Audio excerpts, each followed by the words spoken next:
Now, Japan has had prime ministers since the 1880s, but none of them women. It's a country that has struggled with gender equality, especially when it comes to leadership roles. But finally, the glass ceiling is set to break. Japan's ruling party has elected a female leader for the first time. If things go to plan, she will become Japan's first female prime minister. Sanae Takaichi tried twice to win the leadership contest, first in 2021 and again in 2024. Both times she came up short. But this weekend, she beat 4 male candidates to secure the position. Will this moment lead to a push for gender parity in Japan? What will be Takaichi's biggest challenges? Our next report tells you.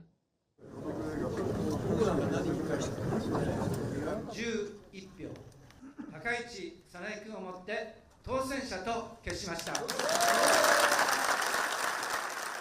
That wasn't just any announcement. That was the sound of a century-old glass ceiling breaking. Japan has waited since the 1880s for a female prime minister. 64-year-old Sanae Takaichi is all set to end that wait. On Saturday, the country's ruling Liberal Democratic Party held its leadership contest.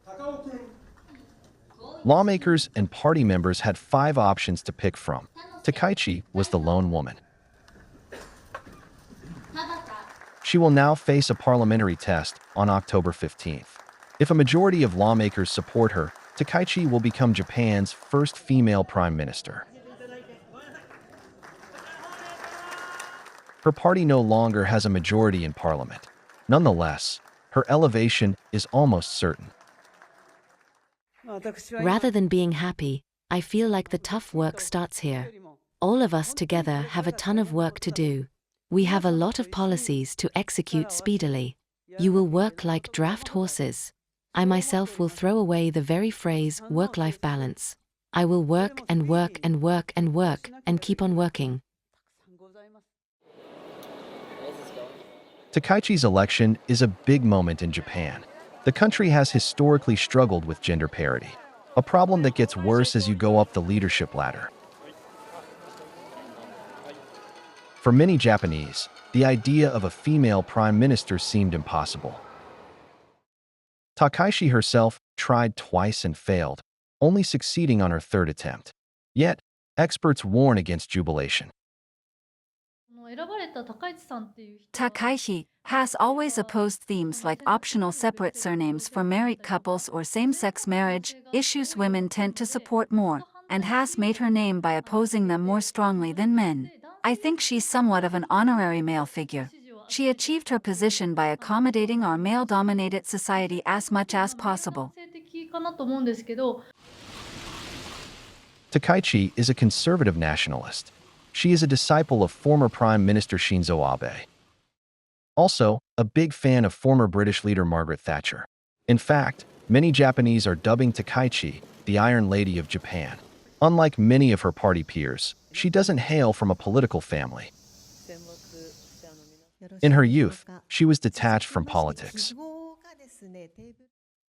Takaichi was a heavy metal drummer, a scuba diver, a car fanatic, and a television host.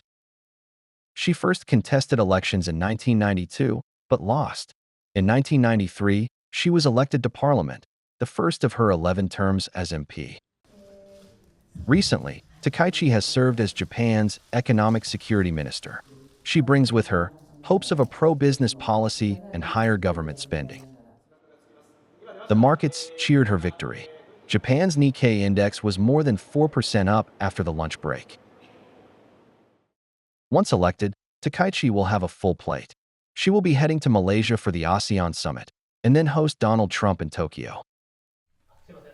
Her nationalistic outlook is likely to ruffle some feathers in the region, because in the past, Takaichi has called for amending Japan's pacifist constitution.